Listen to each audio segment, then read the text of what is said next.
Hello दोस्तों, आपका स्वागत है मेरे नेटो चैनल पे। इसका नाम है the amazing world of tech tour and see you. Tech tour मतलब आप समझ गए। आज आई है सिनेमैटिक यूनिवर्स की वीडियो। टेक टूर मतलब आप समझ ही चुके होंगे। टेक वीडियो और टूर वीडियो इस चैनल पे आती है, और सिनेमैटिक यूनिवर्स की वीडियो तो आज आपके लिए आ गई है सिनेमैटिक यूनिवर्स की वीडियो। तो आज की वीडियो में हम बात करने वाले हैं MCU की फेज 1 की मूवीज की बारे में, उनके बारे में एकदम शॉर्ट वीडियो में आपको डिटेल पूरा रिकैप दे दूंगा। मैं पूरे फेज 1 की मूवी की रिकैप इसलिए दे रहा हूँ क्योंकि फेज 4 अब कुछ ही दिनों में शुरू होने वाला है। मूवीज, उसका टीवी सीरीज वगैरह सब चीज़ आने वाला है। तो आपको अगर पहले वाला आप मूवी नहीं देखे हुए, आप देखे हुए भी हैं बट आपको एक शॉर्ट रिकैप चाहिए, तो आपके लिए वीडियो बनी हुई है। तो दिल थाम के बैठेगा दोस्तों। अगर आपने अभी तक मेरे इस चैनल को सब्सक्राइब नहीं किया तो सब्सक्राइब कर दीजिए। बगल में बेल आइकन होगा, उसे प्रेस कर दीजिए। बेल आइकन प्रेस करने से होगा क्या कि हम जैसे ही इस चैनल पे नई वीडियो अपलोड करेंगे वैसे ही आपके मोबाइल में नोटिफिकेशन एकदम बूम से आ जाएगा। तो अगर आपने अभी तक सब्सक्राइब नहीं किया चैनल को तो सब्सक्राइब कर दीजिए इस वीडियो। और ये वीडियो अच्छा लगता है तो लाइक कर दीजिएगा, शेयर कर दीजिए किसी को अगर जरूरत होगा तो फटाफट शुरू करते हैं आज वीडियो को। Let's start guys.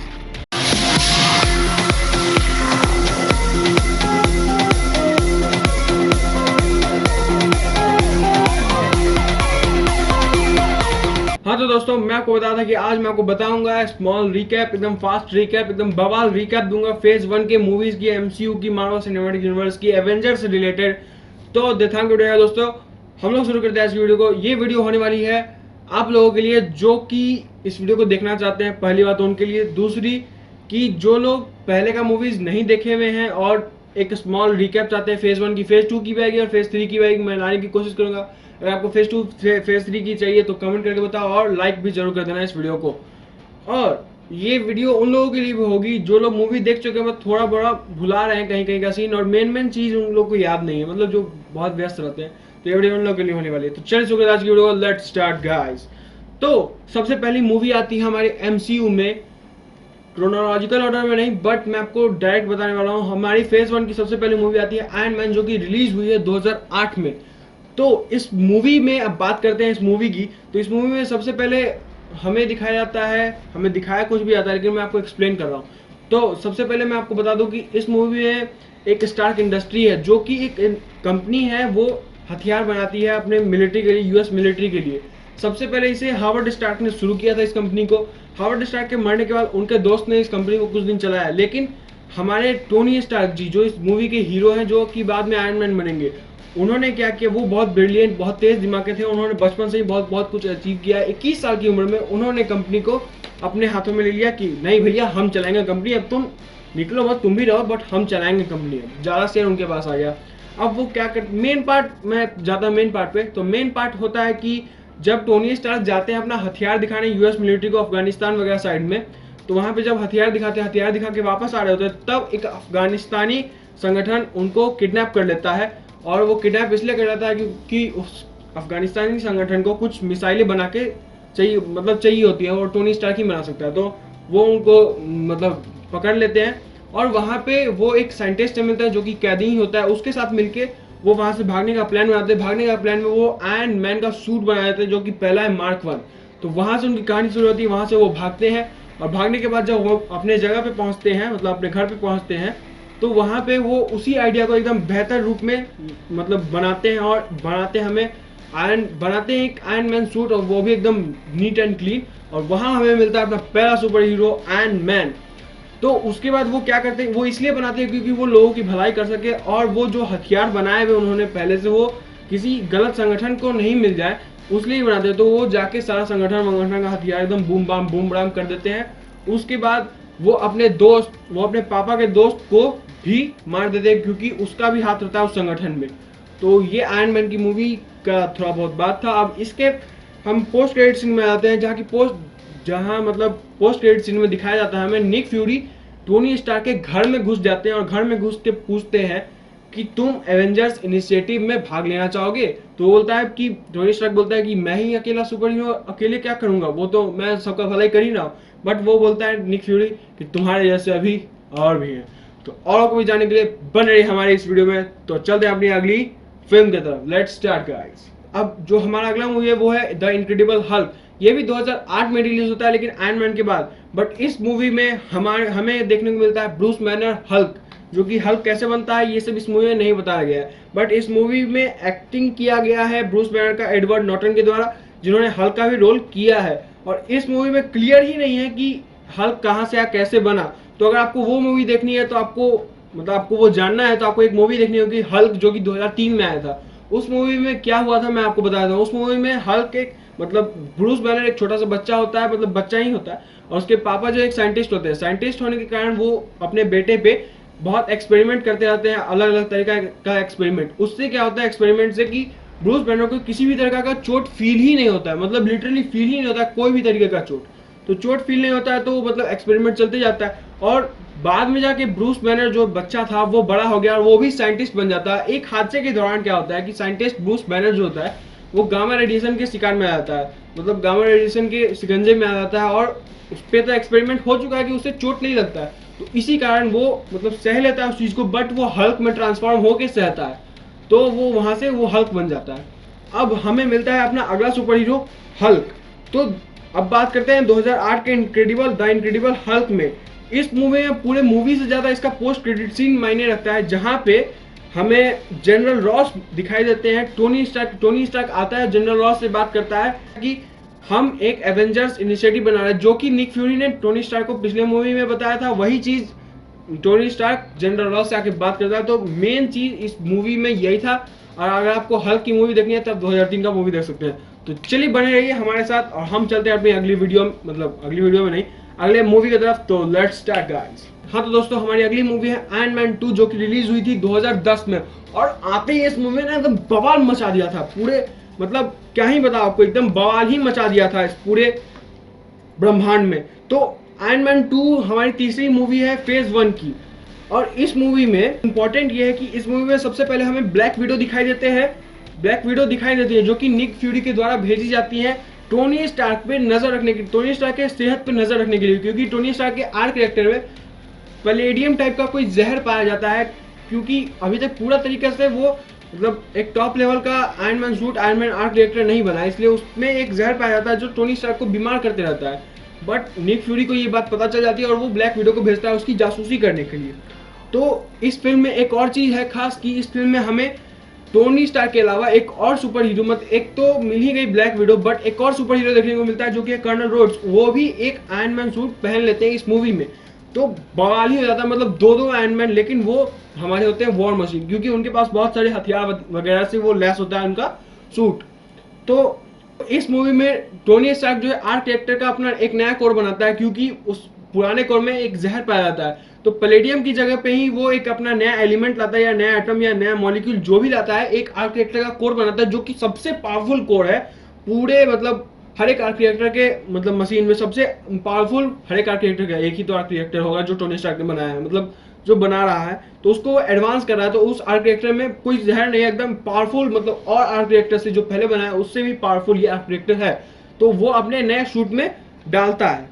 हाँ तो दोस्तों अब इसके आगे हमें दिखाया जाता है, अब बाकी चीज ज्यादा इंपॉर्टेंट नहीं, बाकी चीज है जैसे कि एक कहीं से एक आदमी आ जाता है जो टोनी स्टार्क से गुस्सा रहता है, वो भी अपना थोड़ा बहुत दिमाग लगा के सूट बनाता है और टोनी स्टार्क को हराने की कोशिश करता है।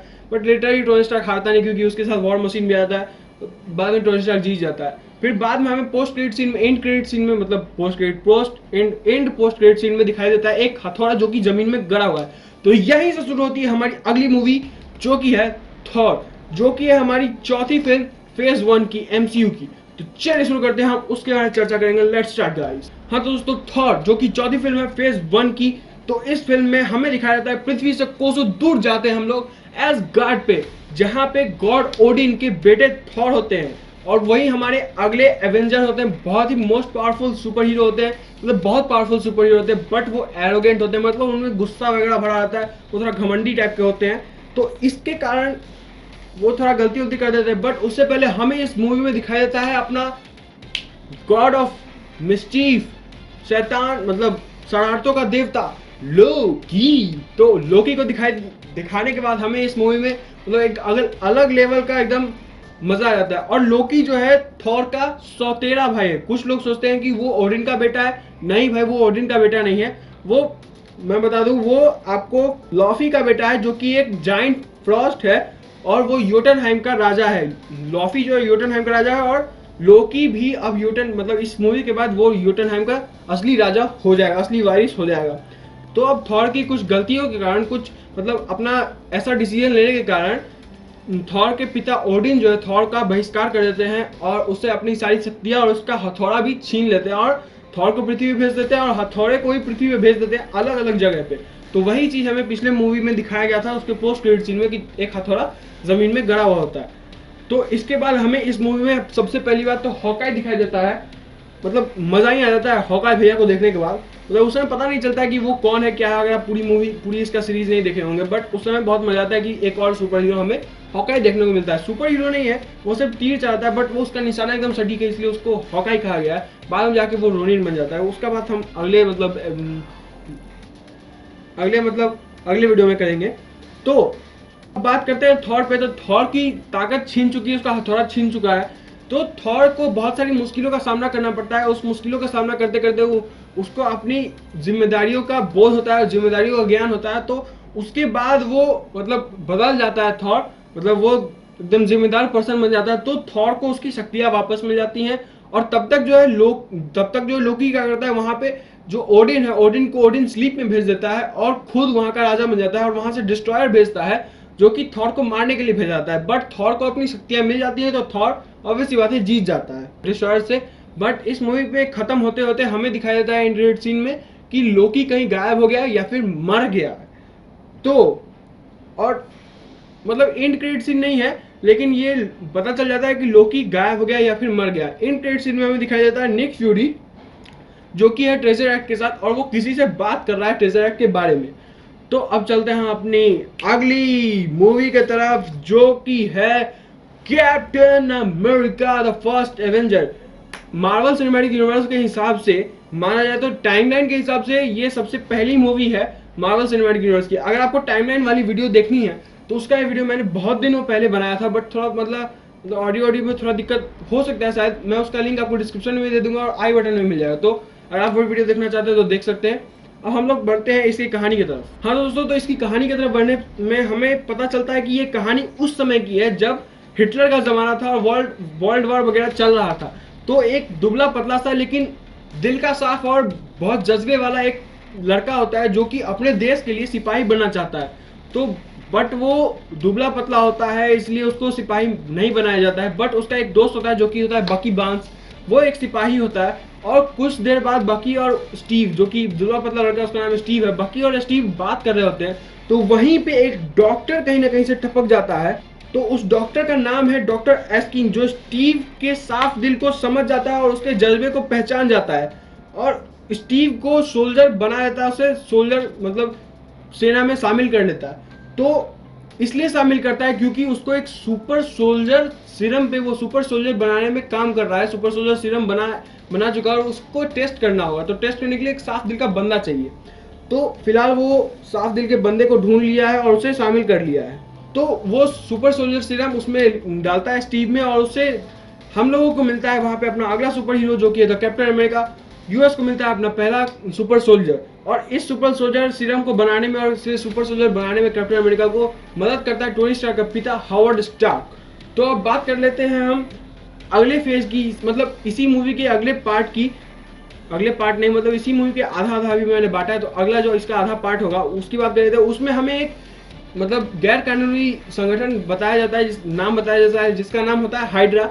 हाइड्रा जो है वो एक मतलब नाजियों का शायद वो ग्रुप होता है और उसमें हाइड्रा के लीडर को टेसरैक्ट मिल जाता है और वो टेसरैक्ट से तबाही करने वाले अपने हथियार बनाता है, बॉम्ब बनाता है। तो वहां पे उसका जो लीडर है उसका नाम होता है रेड स्कल। वो चाहता है दुनिया को तबाह करना, हर एक विलन चाहता है दुनिया को तबाह करना। तो हमारे कैप्टन अमेरिका भैया जो है वो एक नया शील्ड लेते हैं वाइब्रेनियम का और नया सूट बनवाते हैं। वाइब्रेनियम का सूट नहीं है, सूट नॉर्मल ही है। तो बनवा के वो जाते हैं उस नाजी से, मतलब उस आदमी से लड़ने। और एक ट्रेन के हादसे में उसका जो सबसे प्यारा दोस्त होता है बकीन बांस, वो जो है ट्रेन से गिर जाता है और सब लोगों को लगता है कि वो मर चुका है, लेकिन वो मरता नहीं है, वो बाद में जाके जिंदा हो जाता है। उस पर भी सुपर सोल्जर सीरम का इस्तेमाल किया जाता है। बात अब बढ़ता है कि टेजरैक्ट को लेकर मतलब लड़ाई होता है। उसका टेजरैक्ट लेकर जो रेड स्कल हमारे हैं वो एक प्लेन में चले जाते हैं और प्लेन में जाते हैं तो पीछे से हमारे कैप्टन अमेरिका भी उस प्लेन में चल जाते हैं। वहां पे कुछ लड़ाई वड़ाई होता है। उसके बाद जो है टेज़रेक्ट एक मतलब एक बाइफॉर्स जैसा टनल मतलब पैसेज खोल देता है, रास्ता खोल देता है, जिससे रेड स्कल वहां से निकल जाता है, मतलब उसको ले जाया जाता है, टेज़रेक्ट ही ले जाता है। और स्टीव जो है वहां के सिस्टम फेलियर के कारण उस प्लेन के साथ क्रैश हो जाता है और टेज़रेक्ट जो है समुद्र में कहीं गिर जाता है। टेज़रेक्ट समुद्र में गिर जाता है। हावर्ड स्टार क्या करता है, उस बड़े से प्लेन को नहीं खोज के वो उस छोटे से टेज़रेक्ट को खोज लेता है। और टेज़रेक्ट को खोजने के बाद हमें दिखाया जाता है कि 70 साल बाद स्टीव जो है बर्फ में जमा हुआ, उसे वहां से बाहर निकाला जाता है जिंदा, और वो ग्रेट सीन में निक फ्यूरी के साथ बात कर रहा होता है और निक फ्यूरी उसका मतलब बात होता है कि 70 साल हो गया वगैरह वगैरह जो भी होता है। तो अब हम लोग बढ़ते हैं अपनी फेज 4 मतलब फेज 1 की लास्ट मूवी पे, जो कि है एवेंजर्स असेंबल। तो उसके बारे में बात करते हैं। Let's start guys. तो लास्ट मूवी है हमारा एवेंजर्स असेंबल। तो इस मूवी में एसगार्ड से चले जाने के बाद लोकी और चित्तौड़ी सेना के बीच एक डील फाइनल होता है, जिसमें लोकी को थैनोस मतलब चित्तौड़ी सेना वाले बोलते हैं कि तुम मेरा चित्तौड़ी सेना ले जाओ और पृथ्वी पे कब्जा कर लो और वहां से मुझे टेज़रेक्ट लाके दे दो। और इस काम के लिए थैनोस जो है वो लोकी को माइंड स्टोन के साथ भेज देता है पृथ्वी पे, और लोकी वहां पे जाके पृथ्वी पर कब्जा करने का ख्वाब देखता है। तो उसके बाद होता है ये है कि इस खतरे से लड़ने के लिए हमारे निक फ्यूरी जो है एक टीम सुपर हीरो की टीम को इकट्ठा करते हैं अलग अलग जगह से, जो कि इस खतरे से लड़ेंगे। तो इस टीम का नाम दिया जाता है एवेंजर्स, और इस टीम में होते हैं captain America, iron man, Hulk, Thor, Hawkeye और ब्लैक विडो। तो ब्लैक विडो और हॉकाई तो मतलब निक फ्यूरी के पास पहले से होते हैं, वो एजेंट होते हैं, बट वो भी लड़ते हैं और वो भी सुपर हीरो बन जाते हैं। तो ये सब मिलकर सबसे पहले लोकी को पकड़ते हैं और लोकी को पकड़ने के बाद उससे पूछताछ वगैरह करने की कोशिश करते हैं। बट वहां पे एक प्लान बनता है कि हम लोकी से टेज़रेक्ट का पता पूछ लेंगे और मतलब टेज़रेक्ट ले लेंगे और फिर चित्तौड़ी सेना से लड़ेंगे। बट वहां पे एक दिक्कत हो जाता है, कुछ लड़ाई वड़ाई हो जाता है। हॉकाई वहां पे मतलब आ जाता है, वो हॉकाई उस समय लोकी के साइड होता है, बट बाद में जाके एवेंजर्स के साइड में आता है। तो वहां पे हॉकाई आके लोकी को छुड़ा लेता है और लोकी क्या करता है कि एजेंट कोल्सन को मार देता है। तो एजेंट कोल्सन की मृत्यु के बाद सारे जो एवेंजर्स होते हैं वो सभी अपनी मतलब उनके बीच में लड़ाई चलते रहता है कि हम नहीं लड़ेंगे, हम नहीं लड़ेंगे, हम नहीं लड़ेंगे। मतलब अभी दोस्त बनने में तो पहले दुश्मनी होता है। तो वो लड़ाई भूल के एजेंट कोल्सन की मौत के बाद वो लड़ाई भूल के एक साथ लड़ने को तैयार हो जाते हैं लोकी के साथ, और वहां पे शुरू होता है फाइनल बैटल। तो फाइनल बैटल में लोकी जो है टेज़रेक्ट की मदद से एक रास्ता खोल देता है बाहरी दुनिया वाले जो चित्तौड़ी आर्मी है उनको आने के लिए, और वो भी कहां पे खड़े होकर स्टार टावर से वो रास्ता खोलता है। तो आयरन मैन का दिमाग सटक जाता है और उसको पता चल जाता है कि स्टार टावर पे वो जाके वो रास्ता खोल रहा है। तो बाकी सब एवेंजर्स जाते हैं उससे लड़ने के लिए, और हमें दिखाया जाता है वहां पे एवेंजर्स का असेंबल का मेन फाइट सीन, वो भी चित्तौड़ी आर्मी के साथ। तो हमें यहाँ पे सबसे ज्यादा मजा कहाँ आता है, मुझे यहाँ पे सबसे ज्यादा मजा आता है जब हल्क जो है लोकी को उठा उठा के धोता है, पटकता है, मारता है, तब वहां पे मुझे सबसे ज्यादा मजा आता है। और इसी टाइमलाइन के बाद से अभी कुछ दिन बाद हम लोग को लोकी सीरीज देखने को मिलेगा। तो वो इसी इवेंट के बाद होगा लोकी सीरीज। और इस मूवी में एंड क्रेडिट सीन में हमें मुस्कुराते हुए थैनोस का थोबड़ा भी दिखाई दे जाता है। तो इसी के साथ हमारा फेज 1 यहाँ पे खत्म होता है, एमसीयू का फेज 1। तो आशा करता हूँ आपको वीडियो अच्छी लगी तो लाइक कर देना, इस वीडियो को शेयर करना, इस चैनल को सब्सक्राइब कर दो, और आप चाहें तो हमें इंस्टाग्राम, टेलीग्राम, फेसबुक और ट्विटर चार जगह फॉलो कर सकते हैं। और मेरा एक और चैनल है the amazing world of gaming, जिसमें हम लोग गेमिंग की वीडियो डालते हैं। तो चाहें तो आप लोग उस चैनल को भी सब्सक्राइब कर सकते हैं, उसका भी लिंक आपको डिस्क्रिप्शन में मिल जाएगा। सभी चीज का आपको लिंक डिस्क्रिप्शन में मिल जाएगा। हम लोग मिलते हैं अपनी अगली वीडियो में, तब तक के लिए बाय बाय दोस्तों, bye bye, see you again in the next video, bye bye.